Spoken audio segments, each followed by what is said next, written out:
Hello बच्चों, good morning. कैसे हो आप सभी लोग। तो चलिए आज के वीडियो में हम लोग एनालिसिस करेंगे संख्या पद्धत। संख्या पद्धत में जो दूसरी एक्सरसाइज है 1.2। 1.2 में जो पहला क्वेश्चन दिया हुआ है वो क्या दिया हुआ है कि नीचे दिए गए कथन सत्य हैं या असत्य हैं, कारण के साथ अपने उत्तर दीजिए। देखिए पहला उनका स्टेटमेंट ये है कि प्रत्येक अपरिमेय संख्या वास्तविक संख्या होती है। क्या उन्होंने दिया हुआ है कि प्रत्येक अपरिमेय संख्या वास्तविक संख्या होती है। तो आपको ये पता है कि जो वास्तविक संख्या होती है वह परिमेय और अपरिमेय के समुच्चय को ही हम क्या कहते हैं, वास्तविक संख्या। मतलब ये कि अगर हम परिमेय और अपरिमेय संख्याओं को मिला दें तो वो जो ग्रुप बनेगा, वो जो समूह बनेगा, उस समूह को हम क्या बोलते हैं, वास्तविक संख्या। तो अब ये बताइए कि जब वह वास्तविक संख्या के ग्रुप में आ रहा है तो जाहिर सी बात है कि सभी परिमेय संख्याएं क्या होंगी, वास्तविक संख्याएं होंगी। क्योंकि आपको पता है कि वास्तविक जो संख्याएं होती हैं वह दो प्रकार की होती हैं। जो वास्तविक संख्या होगी वह कितनी प्रकार की होती है, दो प्रकार की, अपरिमेय संख्या और एक परिमेय संख्या। यानी परिमेय संख्या कह सकते हैं हम, परिमेय संख्या और अपरिमेय संख्या के मेल को ही हम क्या कहते हैं, वास्तविक संख्या कहते हैं। तो जाहिर सी बात है सभी अपरिमेय संख्याएं वास्तविक संख्याएं होती हैं, या कह सकते हैं सभी परिमेय संख्याएं वास्तविक संख्या होती हैं। लेकिन अगर इसके उल्टा कहा जाता, बायली में अगर प्रश्न इसको उलट दिया जाता, क्या कि सभी वास्तविक संख्याएं परिमेय संख्या होती है, तो तुरंत ये क्या हो जाता, रॉन्ग हो जाता। क्यों? क्योंकि सभी वास्तविक संख्याएं परिमेय संख्याएं नहीं हो सकती, क्योंकि कुछ संख्याएं अपरिमेय भी होंगी। तो इनको ये कहना गलत हो जाएगा कि सभी वास्तविक संख्याएं परिमेय होंगी या सभी वास्तविक संख्याएं अपरिमेय होंगी, क्योंकि जो वास्तविक संख्याएं होंगी वह परिमेय और अपरिमेय के मिश्रण से मिलेंगी। क्लियर हुआ? तो पहला जो स्टेटमेंट है वो क्या है, सत्य है। इस आधार पर जो पहला स्टेटमेंट मिल रहा है वो क्या मिल रहा है, सत्य। पहला क्या होगा, सत्य। दूसरा स्टेटमेंट ध्यान दीजिएगा, क्या कह रहा है कि संख्या रेखा का प्रत्येक बिंदु कर्णी यम के रूप का होता है, जहां यम एक प्राकृतिक संख्या है। देखिएगा, तो यहां आप ध्यान दीजिएगा, ये कह क्या रहे हैं कि जो संख्या रेखा पर प्रत्येक बिंदु होता है वह कर्णी यम के ही रूप का होता है। तो ये कहना क्या सही होगा, क्योंकि और भी संख्याएं जो प्रसार की हैं उनको हम संख्या रेखा पर निरूपित कर सकते हैं। तो ये कहना ये गलत हो जाएगा कि संख्या रेखा पर प्रत्येक बिंदु जो होगा वो कर्णी यम के ही रूप का होगा, ये कोई जरूरी नहीं है।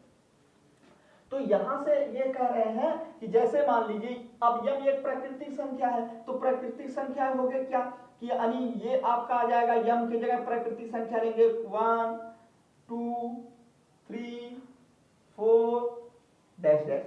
अब यहां देखिए, आपको ये पता है कि कर्णी 2 और कर्णी 3 की वैल्यू कितनी आ जाएगी, कर्णी 2 की वैल्यू आ जाएगी 1.414 और कर्णी 3 की वैल्यू इसके भी आगे आएंगी वैल्यू, और कर्णी 3 की जो वैल्यू आएगी, ये दिखाई नहीं दे रहा, चलो थोड़ा सा और ऊपर कर देते हैं इसको।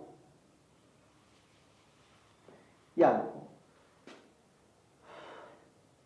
सेकंड जो क्वेश्चन है वो कह क्या रहा है कि संख्या रेखा का प्रत्येक बिंदु कर्णी यम के रूप का होता है, जहां यम एक प्राकृतिक संख्या। इसका मतलब ये हुआ कि 1 2 3 4 5 अप टू, ठीक है, जहां यम क्या प्राकृतिक संख्या यानी 1 2 3 4। अब उसका वर्गमूल निकालेंगे तो ये वैल्यू आएगी।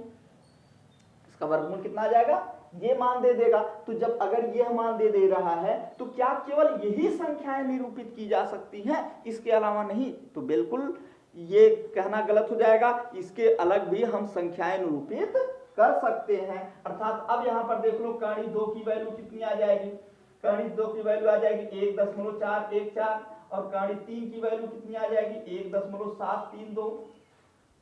तो यहां से अब केवल यही क्या इसके बीच की संख्याएं हम नहीं निरूपित कर सकते? तो बिल्कुल निरूपित कर सकते हैं। तो इसलिए ये कहना गलत हो जाएगा कि सभी जो है जो संख्या रेखा पर निरूपित होते हैं वो कर्ण यम के ही रूप का होता है, जहां यम क्या है, एक प्राकृतिक संख्या है। तो ये आपका दूसरा कथन क्या हो जाएगा, असत्य होगा।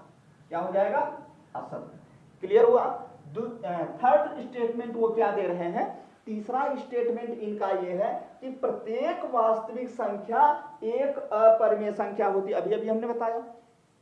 अब ये बताइए कि यह कह रहे हैं प्रत्येक वास्तविक संख्या अपरिमेय संख्या होगी, जबकि आपको ये पता है कि परिमेय और अपरिमेय मिलकर के वास्तविक संख्या का निर्माण करेंगे। तो जब परिमेय और अपरिमेय मिलकर के वास्तविक संख्या का निर्माण करेंगे, यानी वास्तविक संख्या के जो ग्रुप में होगा वो परिमेय संख्या भी होगी और अपरिमेय संख्या भी होगी। तो इसलिए अब ये डेफिनेटली बता रहे हैं कि केवल अपरिमेय होगी, ऐसा तो नहीं होगा, क्योंकि इसमें वास्तविक संख्या में परिमेय संख्या भी होती है। तो इसलिए तीसरा स्टेटमेंट भी क्या होगा, असत्य होगा। वहां रीजन दिखाएंगे, क्यों? क्योंकि वास्तविक संख्या में परिमेय संख्याएं भी आती हैं, इसलिए दिया हुआ कथन क्या होगा, असत्य होगा। क्लियर हुआ? तो चलिए अगले क्वेश्चन पर देखिए। अगला क्वेश्चन क्या दिया हुआ है, क्या सभी धन पूर्णांकों के वर्गमूल अपरिमेय होते हैं? यदि नहीं तो एक ऐसी संख्या के वर्गमूल का उदाहरण दीजिए जो एक परिमेय संख्या हो।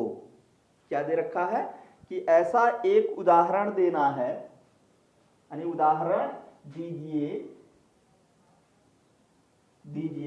जो एक परिमेय संख्या है। तो जाहिर सी बात है, आपको ये पता है कि कोई भी संख्या अगर वह परफेक्ट स्क्वायर रूट में है तो वो क्या होगा, परिमेय, और नॉट परफेक्ट स्क्वायर रूट वाले क्या होंगे, अपरिमेय होंगे। तो आपको भी ये चीजें अच्छी तरीके से पता है। तो ये कह क्या है, क्या सभी धन पूर्णांकों के वर्गमूल अपरिमेय होते हैं? तो नहीं। क्या होगा, नहीं। क्यों?